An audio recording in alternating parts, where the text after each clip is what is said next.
You know, my dad always is already convinced that my church is a little bit crazy. I tell him I'm giving out tattoos on Sunday morning, and he's going to be convinced that we have completely gone over the wall. It might be true on that. As we were back home, I apologize to those of you that are wondering what happened to my accent. I did go back to Texas, and there is just something, I can't explain it. You get around a bunch of Texans, and if you have any of that in you, it just comes right back. And so, you know, I have to apologize to Joan Turnbull every time I go back to Texas that she can't understand me for a month. So, Joan, I'll try to get rid of that accent as quickly as possible. But it is good to be back. When we were at church, at my parents' church, my daughter leans over to me about 2 songs into the service, and she says, "Dad, I miss Brad." Made me feel really good. You know, she said, she just said, "Boy, we have it good as far as our worship team, and you do a great job. I appreciate it." I wanted to remind you, at the end of the service, you're going to be voting on deacons. You might look that over. Hopefully you've been praying for that over this past week as to who should be elected. And I will tell you today, you're not getting an Advent sermon today because I put together my Advent series. And you know, there's 4 Sundays of Advent, right? Okay, well, I put together my Advent series thinking there's 4 Sundays. And then I looked at my calendar and went, uh-oh, December 25th. Is a Sunday, and it's Christmas Day. I probably ought to preach something kind of Christmassy. And so I looked at it and said, gosh, what am I going to do? Because I want to tell you, I think I have just a perfect Advent series. I mean, it fits together perfectly. It builds up. I mean, it's great. Except there's only 4 of them, and this year you kind of need 5. And so I said, well, we're going to just finish up with a section of Galatians, and then I'll go next week and just do it for the month of December, all those Advent series. So if you want an Advent sermon, come back next Sunday and you'll get an Advent sermon. Today, we're going to talk about being a hypocrite. We're going to talk about double standards. We're going to be looking into the book of Galatians, chapter 2. I read this story, and this was kind of a hilarious story. Robert Redford was walking through one day, a hotel lobby.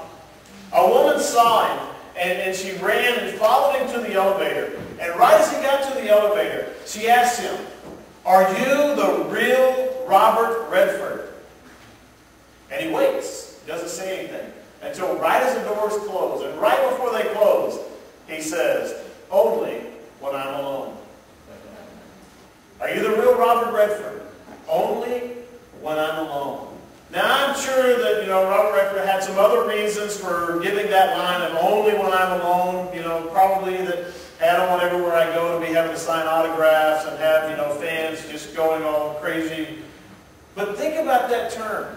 Think about that answer. If someone says to you, "Are you the real," put your name in. "Are you the real Terrell?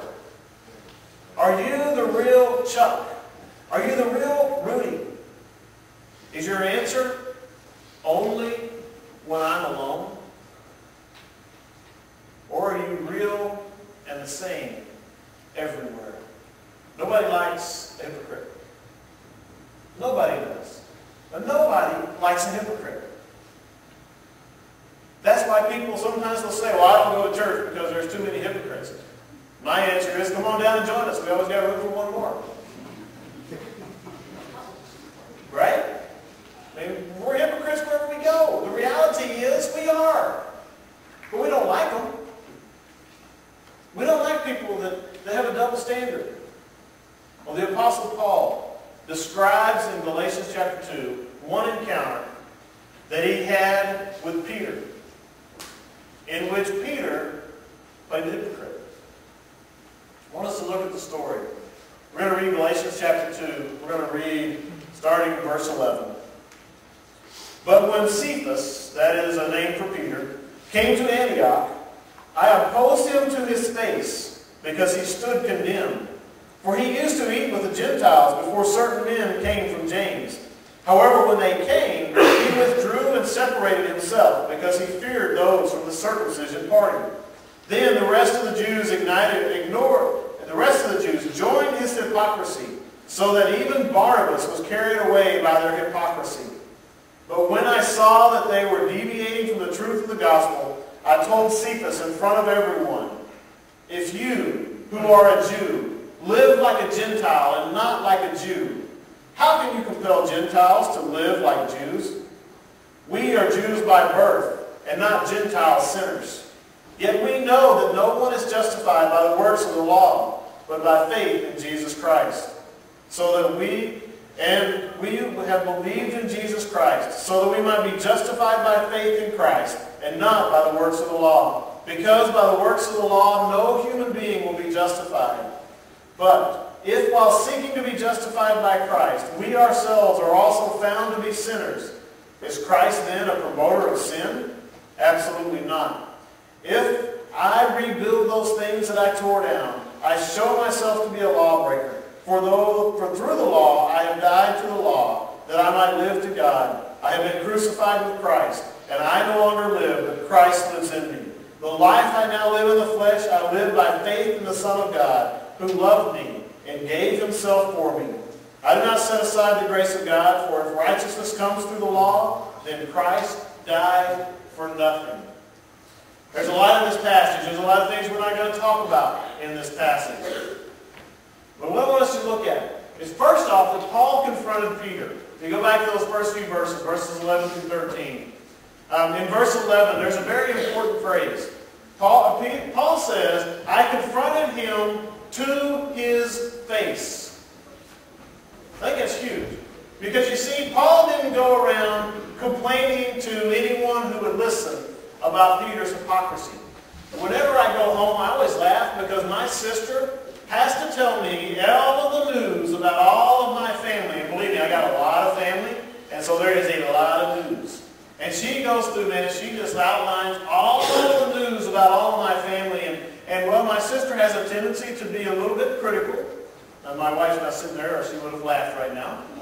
She's a little more than a little critical. And she just, man, she's picking apart everybody. And every time I hear her, I just have to ask her, sis, have you told them? When Paul had a problem with what Peter was doing, Paul didn't go around and go over to the group and say, did you hear what Peter was doing? Did you hear what Peter was doing? He didn't go running around asking everybody else if they had seen what Peter was doing. Paul had a problem with Peter. Paul went to Peter and he said to Peter, I have a problem with what you're doing. Peter, you're being a hypocrite. He confronted him to his face. He handled the situation person to person. If you have a problem with someone, don't go around and tell everybody else about it. Go to that individual and handle the problem face to face, person to person. In verse 14, the confrontation occurs again, but this time it happens publicly. When a fellow believer acts hypocritically, confront them alone before you say anything to anyone else. But Paul follows what Jesus laid out in Matthew 18. He went to him first privately, was not taken care of. He doesn't describe it, but I'm going to guess that Paul went with a couple of other people to talk to him, and then he goes in public in front of everyone else. Follow those steps. Don't go talk to everybody else. Go talk to that person first. That's what Paul did. He followed the steps. To not follow those steps is sin. Plain and simple. To go talk to everybody else about another person's faults is sin. Just as much as their actions might be sin, it is sin on your part to not go directly to them and deal with it person to person, face to face. Quit griping about how others behave and go speak directly to them. Then in verse 14, we read that a believer cannot have double standards. Before the men from James came, Peter would eat with the Gentiles. Now, who are the men from James? The men from James were Jewish Christians from Jerusalem. James was a half-brother of Jesus. He was the leader of the church in Jerusalem. And the men from James, they were ones that they were strict adherents to the law. And they believed that Christians, yes, they were saved by grace through faith, but that when you became a Christian, you had to add on all of these things of the law into your life. And so when Paul talks about the men from James, he's talking about these legalistic Jewish Christians who are coming and saying, you have to abide by the Jewish law, even to the Gentiles. It's one thing to tell the Jews that they have to abide by the Jewish law, but the Gentiles, who had never been held to the law, they said to them, yes, it's okay to become a Christian apart from the law, but once you become a Christian, you have to add the law in. Well, it had already been settled that they didn't have to. The Jerusalem Conference has settled it. Paul has settled it in consultation with James himself and with the other apostles. This whole issue has been settled, that they do not have to abide by the law. And in chapter 3 and chapter 4, we're going to be studying and starting in January, Paul defends his whole idea that it's not saved by the law, that the law has nothing to do with our salvation, has nothing to do with our life. And we'll read about that. We'll look at it in depth in the next month. But here, he says, Peter used to eat with the Gentiles. Okay, it may not seem like a big deal to us that Peter ate with the Gentiles. You know, we would think, okay, maybe it was like they were in a big cafeteria. Peter got his food, and he walked in, and he looked over, and there's a Jewish table over there, but it's full. And so, hey, here's a seat, and sat down and ate. And no big deal, right? You know, he just sat down and he's eating. Well, it is a big deal. Because to eat with somebody was to basically say that they had equal status. They had an equal acceptance with you. A Jewish person would never, ever eat with a Gentile. For one, the whole idea that the Gentiles' food might not be kosher. The Gentiles' food might not fit all of the standards of the law. When Paul says that Peter ate with the Gentiles, he's saying that he sat down and he ate whatever they were eating, knowing that it was probably not Jewish kosher food. But he ate it anyway. And he didn't bother about it. It was no problem, no issue to him. Until the men from James came. And Peter abruptly changed his behavior. Now all of a sudden he would not eat with the Gentile Christians. Now all of a sudden he was going back and he was eating strictly according to a Jewish dietary law.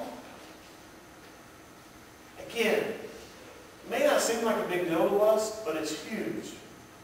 Because Peter was saying before, hey, we don't have to live according to these laws of the Old Testament.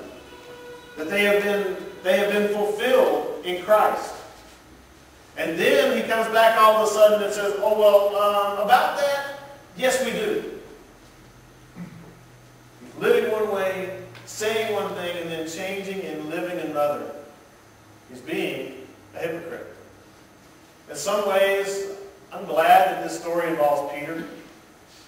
Because if the great Peter, and Peter is a great man, and Peter did a lot of great things. I mean, yes, he stuck his foot in his mouth a number of times. But Peter was an amazing